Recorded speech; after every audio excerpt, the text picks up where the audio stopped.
Hi, my name is Tammy Howard, and I'm an agriculture specialist with the National Center for Appropriate Technology and the ATTRA Sustainable Agriculture Technical Assistance Program. Today I'm joining you from Louie Farm, our micro flower farm and homestead here in Belgrade, Montana. And despite the craziness with COVID-19, we're moving forward with starting our plants for the 2020 season. We make our own potting mix here at Louie Farm, and I'm going to show you our approach. There are many types of potting mixes available at your local hardware store or at your ranch supply store. But oftentimes, most of those mixes are not certified organic, or in my opinion, they're subpar and can impact the germination of your seedling. So we prefer to make our own potting mix here at the farm. And a handy reference for making this potting mix is Potting Mixes for Certified Organic Production. This was recently updated by Luke Freeman, an agriculture specialist at the National Center for Appropriate Technology. I am using an adaptation of Vern Grubinger's typical recipe for organic approved potting mix here on page 23. So that's the recipe I'm going to use with some slight adaptations today. I recommend stocking up on ingredients for the mix in the fall. Here in Montana, we're getting started on our potting mixes in late February and March, and oftentimes our garden stores do not have the materials that I'm looking for. So I always make sure I'm stocking up on my materials in the fall. So today I'm going to be making a double recipe of this mix because I like to have a lot on hand for all the seeding I'm going to be doing for the next month. So let's get started.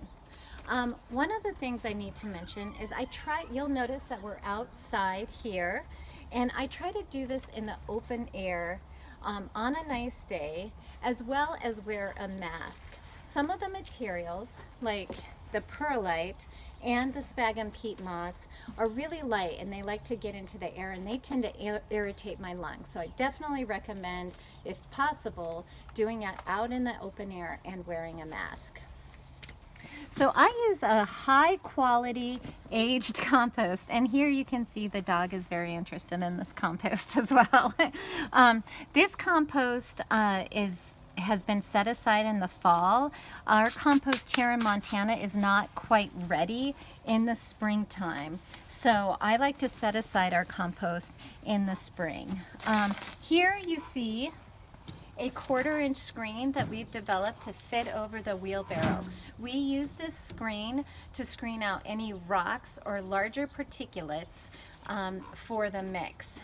The 1/4-inch screen seems to work really well for us, but if you need a finer mix, of course you can use an 1/8-inch screen. It will take longer, of course, to get all the materials. So I'm going to start making my mix. So I use equal parts compost and sphagnum peat moss, and I'm going to screen it here.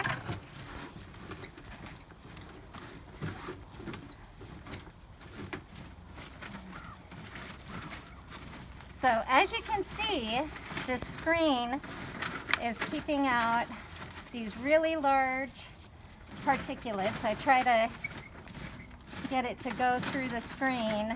I try to shave it off the screen if I can, but you know, this is what the screen does. You can see there's some rocks, a lot of peat moss, particulates, and I usually just go ahead and pour this onto our tree.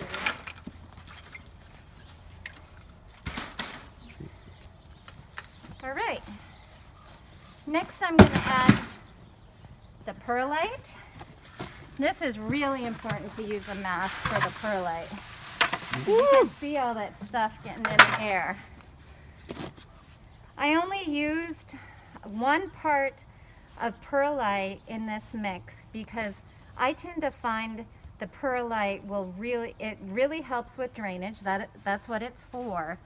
But it also If I use too much of it, it tends to make our starch dry out too quickly.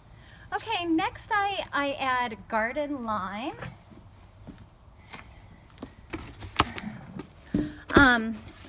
Lime really helps because the sphagnum peat moss is pretty, it's acidic. It has a very low pH.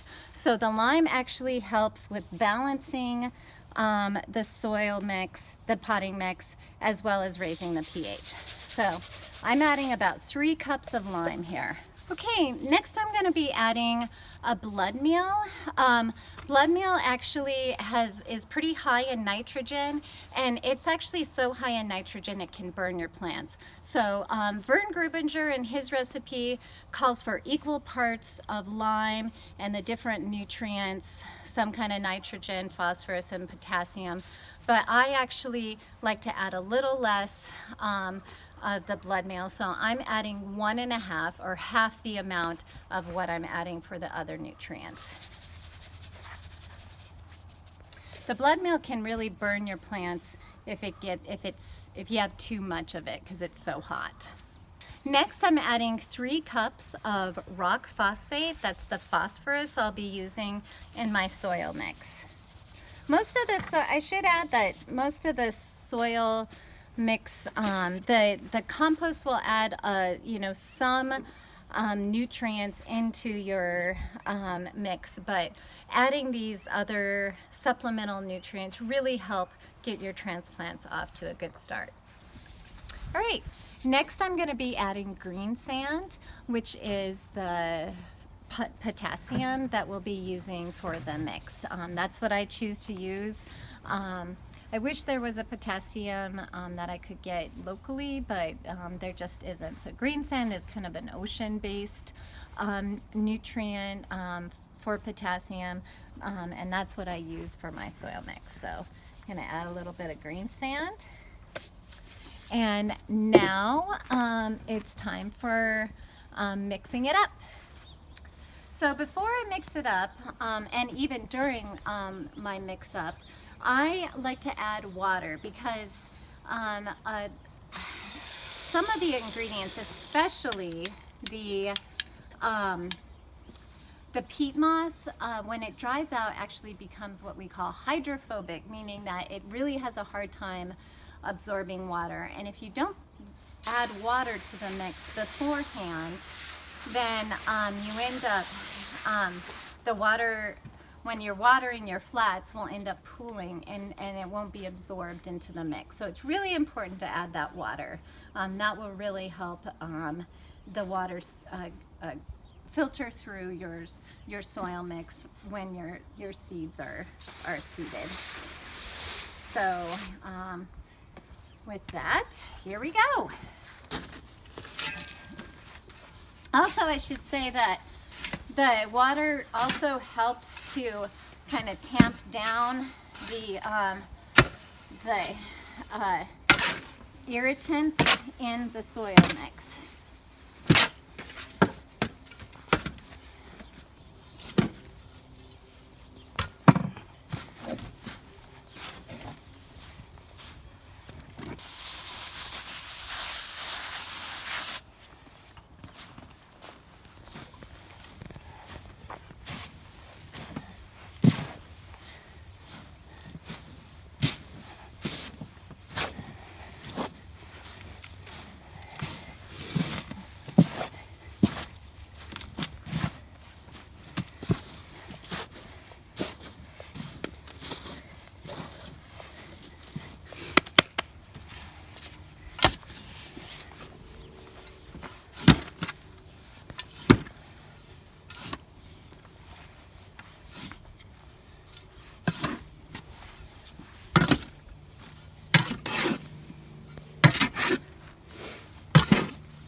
there you have it.